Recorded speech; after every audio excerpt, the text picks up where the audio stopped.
রাধে রাধে বন্ধুরা। আজকের এই দুনিয়ায় সবাই দৌড়াচ্ছে, কেউ টাকা পেতে, কেউ নাম পেতে, কেউ শুধু প্রমাণ করতে আমি কিছু একটা। কিন্তু এই দৌড়ের মাঝে একটা প্রশ্ন আমরা সবাই এড়িয়ে যাই, আমি আসলে কে? আমি কি নিজের জীবন বাঁচছি নাকি অন্য কারো মতো হওয়ার চেষ্টা করছি? সোশ্যাল মিডিয়া আমাদের দেখায় পারফেক্ট লাইফ, পারফেক্ট সাকসেস, আর আমরা ভাবি আমাকেও ঠিক ওর মতো হতে হবে। কিন্তু সত্যিটা একটু আলাদা। তুমি এখানে কারো কপি হতে আসোনি, তুমি এখানে নিজের একটা আলাদা পথ নিয়ে এসেছো।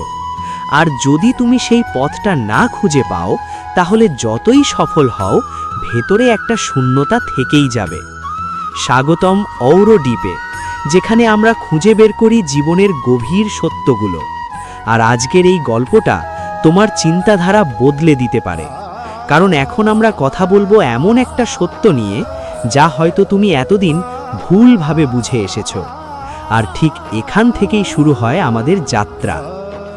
তুমি কি কখনো ভেবেছো, একটা মাছকে যদি বলা হয় তুমি সফল হতে চাইলে গাছে উঠতে শিখতে হবে, তাহলে কি হবে? সে সারা জীবন নিজেকে ব্যর্থ ভাববে, নিজেকে অযোগ্য মনে করবে, আর বিশ্বাস করবে যে সে কোনো দিনই কিছু করতে পারবে না। কিন্তু সত্যিটা হলো, মাছটি ভুল নয়, সমস্যা হলো তাকে ভুল জায়গায় মাপা হচ্ছে। আর ঠিক এখানেই আমাদের জীবনের সবচেয়ে বড় সমস্যাটা লুকিয়ে আছে। আজকের এই সোশ্যাল মিডিয়ার দুনিয়ায় আমরা প্রতিদিন নিজেদের তুলনা করি। ওর স্যালারি কত, ও কতটা সাকসেসফুল, ওর লাইফস্টাইল কেমন। আর এই তুলনার খেলায় আমরা ধীরে ধীরে ভুলে যাই একটা খুব গুরুত্বপূর্ণ প্রশ্ন, আমি আসলে কে? আমি কি করতে জন্মেছি? আমরা অন্যের মতো হতে গিয়ে নিজের আসল সত্তাকেই হারিয়ে ফেলি। হাজার হাজার বছর আগে একই সমস্যার সামনে দাঁড়িয়েছিল অর্জুন। কুরুক্ষেত্রের যুদ্ধক্ষেত্রে দাঁড়িয়ে তার হাত কাঁপছিল, মন ভেঙে পড়েছিল, সে বুঝতে পারছিল না তার আসল পথ কি। ঠিক তখনই কৃষ্ণ তাকে এমন একটি সত্য বলেছিলেন যা আজও আমাদের জীবনের জন্য সমান প্রাসঙ্গিক। নিজের ধর্ম, নিজের পথ যদিও অসম্পূর্ণ হয়, তবু অন্যের নিখুঁত পথের চেয়ে অনেক ভালো। স্বধর্মা মানে শুধু জব বা ক্যারিয়ার নয়, এটা তোমার আসল নেচার। তুমি কে? তোমার ভেতরের শক্তি কি? তোমার স্বাভাবিক প্রবণতা কি? এই সব কিছুর যোগফলই হলো তোমার স্বভাব। আর সেই স্বভাব থেকেই জন্ম নেয় তোমার স্বধর্মা, অর্থাৎ সেই কাজ যেটা তুমি ন্যাচারালি করতে পারো, যেখানে তুমি সত্যিকারের নিজের মতো থাকতে পারো। কৃষ্ণ বলেন, আমাদের প্রত্যেকের ভেতরে তিনটি শক্তি কাজ করে, সত্য, রজস আর তমস। সত্য মানে শান্তি, জ্ঞান, সৃজনশীলতা। রজস মানে অ্যাকশন, অ্যাম্বিশন, এনার্জি। আর তমস মানে অলসতা, অজ্ঞতা, জড়তা। এই তিনটি মিলে তৈরি করে তোমার আসল নেচার, আর সেই নেচারই নির্ধারণ করে তোমার জীবনের সঠিক পথ। ধরো তুমি একজন ন্যাচারালি কাম, ক্রিয়েটিভ মানুষ, তোমার ভেতরে বেশি সত্য, তুমি শান্ত পরিবেশে কাজ করতে ভালোবাসো, নতুন কিছু সৃষ্টি করতে ভালোবাসো। কিন্তু তুমি জোর করে ঢুকে গেলে একটা হাই প্রেশার কর্পোরেট সেলস জবে, শুধু টাকা আর স্ট্যাটাসের জন্য। তখন কি হবে? তুমি ধীরে ধীরে ক্লান্ত হয়ে পড়বে, স্ট্রেস বাড়বে, নিজের ওপর রাগ হবে, আর একসময় তুমি ভাববে আমার মধ্যেই সমস্যা আছে। কিন্তু আসল সত্য হলো, তুমি ভুল নও, তুমি শুধু ভুল জায়গায় আছো। আজকাল সবাই বলে ফলো ইয়োর প্যাশন, কিন্তু একটা জিনিস বুঝতে হবে, প্যাশন আর স্বধর্মা এক জিনিস নয়। প্যাশন অনেক সময় শুধু নিজের আনন্দের জন্য হয়, কিন্তু স্বধর্মা হলো সেই কাজ যার মাধ্যমে তুমি পৃথিবীকে কিছু দিতে পারো। প্যাশন হলো আমি কি পেতে চাই, কিন্তু স্বধর্মা হলো আমি পৃথিবীকে কি দিতে পারি। আর এই পার্থক্যটাই জীবন বদলে দেয়। যখন তুমি নিজের পথ ভুলে যাও, তখনই শুরু হয় কম্প্যারিজন ট্র্যাপ। তুমি ভাবো, ও যদি পারে আমি কেন পারছি না? কিন্তু তুমি এটা বুঝতে পারো না যে ওর গুণা আলাদা, ওর নেচার আলাদা, ওর ধর্ম আলাদা। তুমি কখনোই অন্যের জীবনের সাথে নিজের জীবনকে তুলনা করতে পারো না, কারণ তোমরা দুজন দুই রকম ডিজাইন। একটু থামো আর নিজের কাছে প্রশ্ন করো, তুমি কি নিজের জন্য বাঁচছ নাকি সোসাইটির ইমাজিনারি অ্যাপ্লজের জন্য? তুমি কি সেই কাজটা করছো যেটা তোমার ভেতর থেকে আসে, নাকি শুধু অন্যদের ইমপ্রেস করার জন্য দৌড়াচ্ছ? এই প্রশ্নগুলোর উত্তরই তোমাকে তোমার সত্যের কাছে নিয়ে যাবে। এই পৃথিবীতে প্রত্যেক মানুষ ইউনিক। তুমি কোনো কপি নও, তুমি অরিজিনাল। আর যখন তুমি সেই অরিজিনালিটিকে ইগনোর করো, তখনই শুরু হয় কনফিউশন, বার্নআউট, ডিপ্রেশন। তুমি মাছ হয়েও গাছে উঠতে চেষ্টা করছো, তাই তুমি কষ্ট পাচ্ছ। কিন্তু যেদিন তুমি নিজের জলে ফিরে যাবে, সেদিন সব কিছু এফর্টলেস হয়ে যাবে। কিন্তু এখন সবচেয়ে বড় প্রশ্ন হলো, কিভাবে বুঝবে তোমার আসল স্বধর্মা কি? কিভাবে জানবে তোমার ভেতরে কোন গুণা বেশি কাজ করছে? আর কিভাবে তুমি আজ থেকেই নিজের সঠিক পথে হাঁটা শুরু করবে? এই উত্তরগুলোই তোমার জীবন পুরো বদলে দিতে পারে। এখন প্রশ্নটা আর শুধু আমি কে নয়, প্রশ্নটা হলো আমি কিভাবে নিজের আসল পথ খুঁজে পাব। কারণ সত্যি কথা বলতে নিজেকে খুঁজে পাওয়া সহজ নয়। এটা কোনো মোটিভেশনাল কোট না, এটা একটা গভীর প্রসেস। আর এখানেই ভাগবত গীতা আমাদের একটা প্র্যাকটিক্যাল পথ দেখায়। প্রথমেই একটা জিনিস বুঝে নাও, স্বধর্মা খুঁজে পাওয়া মানে নতুন কিছু হওয়া নয়। স্বধর্মা মানে যা তুমি অলরেডি আছো সেটাকে চিনে নেওয়া। তুমি জন্ম থেকেই একটা নির্দিষ্ট নেচার নিয়ে এসেছো। কেউ ন্যাচারালি লিডার, কেউ ক্রিয়েটার, কেউ হিলার, কেউ থিঙ্কার। সমস্যা হলো আমরা ছোটবেলা থেকে শিখি ওর মতো হও, এটা করো, ওটা করো। আর এই হওয়ার চাপে আমরা ধীরে ধীরে ভুলে যাই আমরা আসলে কে। তাই প্রথম স্টেপ হলো অবজারভেশন, নিজেকে অবজার্ভ করা।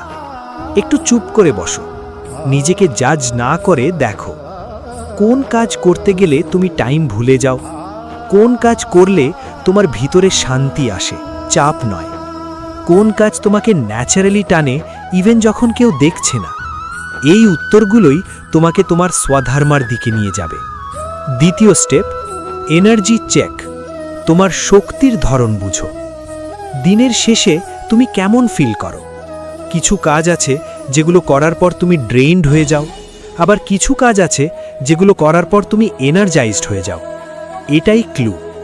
যে কাজ তোমাকে শক্তি দেয় সেই কাজটাই তোমার নেচারের সাথে অ্যালাইন্ড, আর যে কাজ তোমাকে ভেঙে দেয় সেটা হয়তো তোমার জন্য নয়। এখানে একটা গুরুত্বপূর্ণ কথা, কিন্তু রং ওয়ার্ক তোমাকে ভিতর থেকে শেষ করে দেয়। তৃতীয় স্টেপ, গুণা অ্যাওয়ারনেস। নিজের গুণা চিনে নাও। নিজেকে জিজ্ঞেস করো, তুমি কি ন্যাচারালি কাম, ডিপ থিঙ্কার, ক্রিয়েটিভ? তাহলে সাত্ত্বা। নাকি তুমি action oriented, competitive, result driven? তাহলে রাজস। নাকি তুমি প্রোক্রাস্টিনেট করো, অ্যাভয়েড করো, ডিলে করো? তাহলে তামাস। সত্যি করে উত্তর দাও, কারণ এখানে ইগোর কোনো জায়গা নেই। যদি তোমার মধ্যে সাত্ত্বা বেশি থাকে, তাহলে তোমার স্বধর্মা হতে পারে টিচিং, রাইটিং, ডিজাইনিং, হিলিং। যদি রজস বেশি থাকে, তাহলে তোমার স্বধর্মা হতে পারে বিজনেস, লিডারশিপ, ম্যানেজমেন্ট। আর যদি তামস ডমিনেট করে, তাহলে প্রথম কাজ হলো নিজেকে ডিসিপ্লিন করা, কারণ তামস থেকে স্বধর্মা খুঁজে পাওয়া যায় না, তাকে ট্রান্সফর্ম করতে হয়। চতুর্থ স্টেপ, তুমি কিভাবে পৃথিবীকে সার্ভ করছো। এটাই সবচেয়ে পাওয়ারফুল। নিজেকে জিজ্ঞেস করো, আমার এই কাজটা কি শুধু আমার জন্য, নাকি এর মাধ্যমে অন্য কারো লাইফ বেটার হচ্ছে? কারণ স্বধর্মা সবসময় সার্ভিসের সাথে কানেক্টেড। এটা কখনোই শুধু সেলফিশ প্যাশন নয়। যখন তুমি এমন কিছু করো যেটা তোমার নেচারের সাথে ম্যাচ করে আর অন্যদেরও হেল্প করে, তখন তুমি ফ্লো স্টেটে চলে যাও। তখন কাজ আর কাজ মনে হয় না, এটা তোমার আইডেন্টিটি হয়ে যায়। এবং এখানেই আসে সেই ম্যাজিক্যাল ফিলিং, আমি ঠিক জায়গায় আছি। এখন একটা কঠিন সত্য শোনো, স্বধর্মা সবসময় ইজি না, এটা সবসময় কমফোর্টেবল না, কিন্তু এটা অলওয়েজ মিনিংফুল। তুমি হয়তো শুরুতে স্ট্রাগল করবে, তুমি হয়তো পারফেক্ট হবে না, কিন্তু মনে রেখো, নিজের অসম্পূর্ণ পথ অন্যের পারফেক্ট পথের চেয়ে ভালো। কারণ অন্যের পথ ফলো করলে তুমি হয়তো সাকসেস পাবে, কিন্তু ফুলফিলমেন্ট পাবে না। আর নিজের পথ ফলো করলে তুমি হয়তো ধীরে এগোবে, কিন্তু ভিতর থেকে শান্তি পাবে। এখন আমি তোমাকে একটা সিম্পল এক্সারসাইজ দিচ্ছি যেটা তুমি আজই করতে পারো। স্বধর্মা Discovery exercise.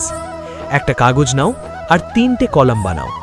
Number 1, what I love, আমি কি করতে ভালোবাসি, যে কাজগুলো করতে গেলে তুমি আনন্দ পাও। Number 2, what I am good at, আমি কি ভালো পারি, যে কাজগুলো ন্যাচারালি তোমার ভালো হয়। নাম্বার 3, হোয়াট হেল্পস আদার্স, যা অন্যদের উপকার করে। এখন দেখো এই 3টের মধ্যে কোথায় ওভারল্যাপ হচ্ছে, সেখানেই লুকিয়ে আছে তোমার স্বধর্মা। শেষে একটা কথা মনে রেখো, তুমি এখানে অন্য কারো জীবন বাঁচাতে আসোনি, তুমি এখানে নিজের সত্যটা বাঁচাতে এসেছো।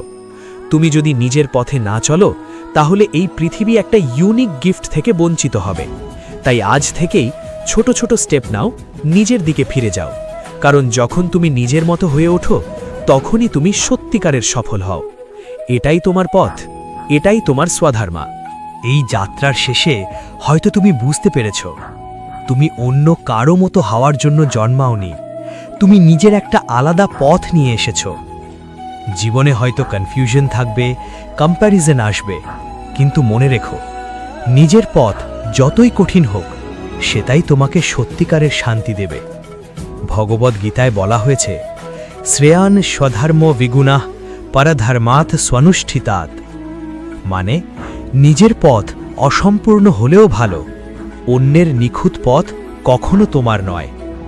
তাই আজ থেকে অন্যদের মতো হওয়ার চেষ্টা বন্ধ করো, নিজের মতো হওয়ার সাহস রাখো, কারণ যখন তুমি নিজের স্বধর্মা খুঁজে পাও তখন জীবন শুধু সফল নয়, অর্থপূর্ণ হয়ে যায়। যদি এই ভিডিওটা তোমার মনে একটু হলেও ছোঁয়া দেয় তাহলে চ্যানেল অরো ডিপকে সাবস্ক্রাইব করো আর এই মেসেজটা অন্যদের সাথেও শেয়ার করো। আমরা আবার দেখা করব আরও গভীর কোনো সত্য নিয়ে। ততক্ষণ পর্যন্ত রাধে রাধে।